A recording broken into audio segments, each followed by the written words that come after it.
Delhi SIR के offline form process पर तो हमने वीडियोस बना दी।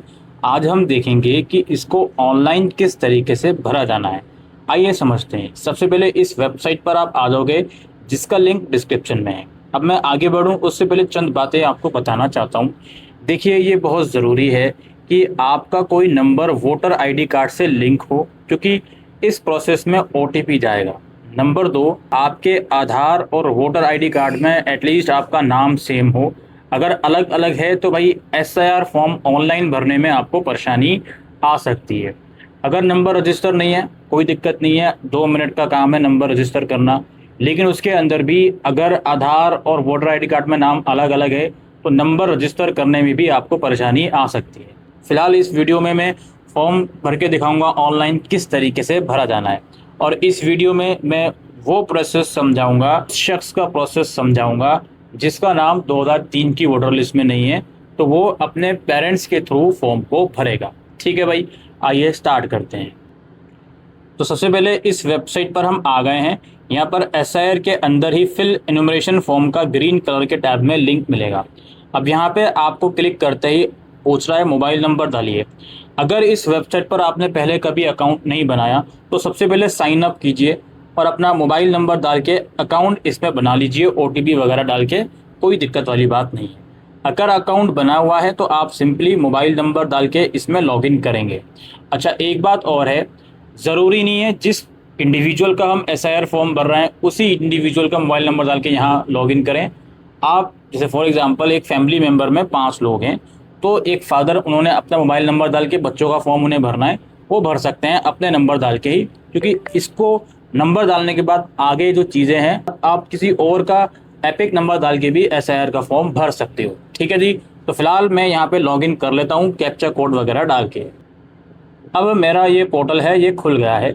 सबसे पहला काम है मुझे सेलेक्ट करना है स्टेट, तो हम यहाँ पे दिल्ली सेलेक्ट करते हैं। उसके बाद हमें एपिक नंबर डालना है। जिस इंडिविजुअल का मैं एसआईआर का फॉर्म भर रहा हूँ उसका एपिक नंबर डालना है। करंटली 2026 में तो उसका एपिक नंबर है। जो आपको एसआईआर का फॉर्म मिला है उसमें भी लिखा हुआ है एपिक नंबर। आपके पास वोटर आईडी कार्ड होगा उसमें भी लिखा है वो नंबर, आप यहाँ डालिए और इसको सर्च कीजिए। जैसे ही आप प्रोसीड करोगे तो आपकी करंट डिटेल के हिसाब से यहाँ पे चीज़ें शो हो जाएंगी। ये करंट डिटेल के हिसाब से शो हो रही हैं, ये लास्ट एसआईआर के हिसाब से शो नहीं हो रही। कभी आप ये सोचो कि सर इसमें तो सीरियल नंबर अलग आ रहा है, इसमें तो पार्ट नंबर अलग आ रहा है, ये करंट के हिसाब से आ रहा है। ठीक है भाई, आप और नीचे आओगे पे मोबाइल नंबर डालोगे जो भी आपका वोटर आईडी कार्ड से रजिस्टर्ड है और सेंड ओटीपी पर क्लिक करोगे। क्लिक करते ही ओटीपी जाएगा, ओटीपी पे क्लिक करते ही वेरीफाई कर लीजिएगा। इसके बाद ये कैटेगरीज खुलेंगी। यहाँ पे 4 कैटेगरीज दिख रहे हैं आप। चूँकि मैं ये वाला ऑप्शन भर ही नहीं सकता, ये अपने आप ही डेट ऑफ बर्थ के हिसाब से पकड़ लेता है कि भाई ये इंडिविजुअल 2003 में 18 साल का था ही नहीं, तो ये ऑप्शन ब्लॉक ही हो गया।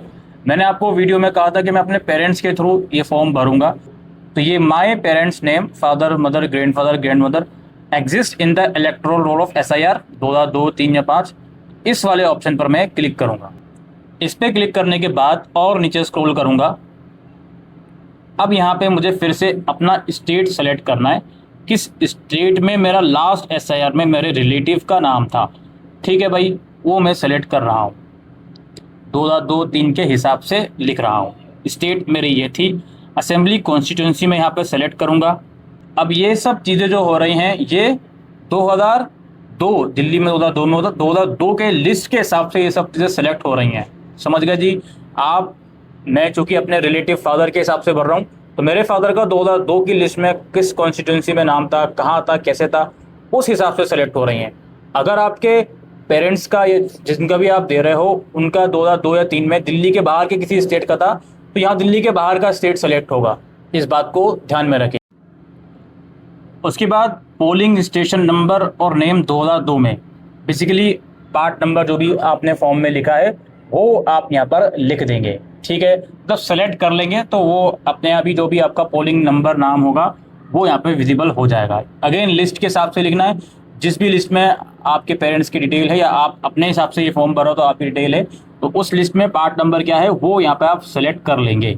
उसके बाद सीरियल नंबर यहाँ पर आप लिखेंगे इस वाले कॉलम में, जो आपने फॉर्म में सीरियल नंबर लिखा है या लास्ट एसआईआर की लिस्ट में जिस सीरियल नंबर के आगे आपका या आपके रिलेटिव का नाम है वो सीरियल नंबर आप यहाँ लिखेंगे। उसके बाद relationship with above mention relative, आपकी क्या रिलेशनशिप है जो आप डिटेल दे रहे हो इनकी। फादर के साथ फादर की डिटेल दे रहा हो तो फादर की होगी, बहुत से लोग मदर की दे सकते हैं, ग्रैंड फादर है ग्रैंड मदर की दे सकते हैं। ठीक है जी, तो ये हो गया जी। और इसके बाद इसमें हम सर्च बटन पर क्लिक करेंगे। सर्च बटन पे क्लिक करोगे तो यहाँ पे डिटेल शो हो जाएगी, आपने जिसकी भी डिटेल वहाँ पर दी है ऊपर वाले स्टेप में उनकी, उनका यहाँ पे नाम शो हो जाएगा, एपिक नंबर, उनके रिलेटिव का नाम क्या है वो शो होगा, क्या रिलेशनशिप है, और state name, assembly constituency number, नाम, सब कुछ यहाँ पे शो हो जाएगा। अंडरटेकिंग का ऑप्शन है, इसमें आप क्लिक करें और कंटिन्यू बटन पर क्लिक करें। उसके बाद अब यहाँ पे आपको जो डिटेल्स डालनी है ये आप करंट के हिसाब से डालनी है। यहाँ पर आपको डेट ऑफ बर्थ डालनी है, अपनी आधार नंबर डालना है, ऑप्शनल है, अगर है तो ज़रूर डालिए, कोई दिक्कत नहीं है। फादर, अपने फादर का नाम यहाँ डालिए, अपने फादर के एपिक नंबर डालिए, ऑप्शनल है, नहीं है कोई बात नहीं, रहने दीजिएगा। मदर का नेम डालिए, मदर का एपिक नंबर डालिए। सपोज अगर आपकी शादी हुई हुई है तो वो आप डालेंगे, अदरवाइज नहीं डालेंगे, इसको ब्लैंक छोड़ देंगे दोनों चीज़ों को।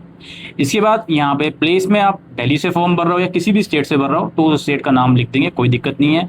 फिर यहाँ पे अपना एक पासपोर्ट साइज फोटोग्राफ आप चूज फाइल पे क्लिक करके अपलोड करेंगे, जो फोटोग्राफ 2 MB तक का मैक्सिमम एक्सेप्टेबल है। ठीक है, फोटोग्राफ अपलोड करेंगे तो यहाँ पे शो हो जाएगा फोटोग्राफ आपका। और उसके बाद नीचे बताया जा रहा है कि जो डिटेल्स मैंने ऊपर दी हैं वो सही हैं, वो सब चीज़ें यहाँ पे बताई जा रही हैं। इसके बाद इसको हम सबमिट करेंगे। जैसे ही आप उसको ओके करोगे, सबमिट करोगे तो एक पॉपअप आ जाएगा जहाँ पर आपकी डिटेल्स दिखाएगा और नीचे लिखा हुआ होगा कि आपका इन्यूमरेशन फॉर्म सक्सेसफुली सबमिट हो गया है। बस इतना ही करना है आपको और कुछ नहीं करना, ये आपका काम हो गया। आपके कुछ डाउट्स हैं इस फॉर्म को लेकर तो कमेंट सेक्शन में लिख के बताइए। वीडियो के शुरू में जो मैंने बातें बताई नंबर वाली, मिसमैच नाम वाली, उस पर ध्यान दें। अगर वो सब चीज़ें आपके साथ हैं तो इस फॉर्म को फिलहाल आप खुद से ऑनलाइन नहीं भरें, जो आपके BLO हैं वही इसको भरेंगे। ठीक है, उम्मीद करते हैं आपको इस वीडियो में दी गई इन्फॉर्मेशन यूज़फुल लगी हो, तो इस वीडियो को शेयर कीजिएगा। शुक्रिया।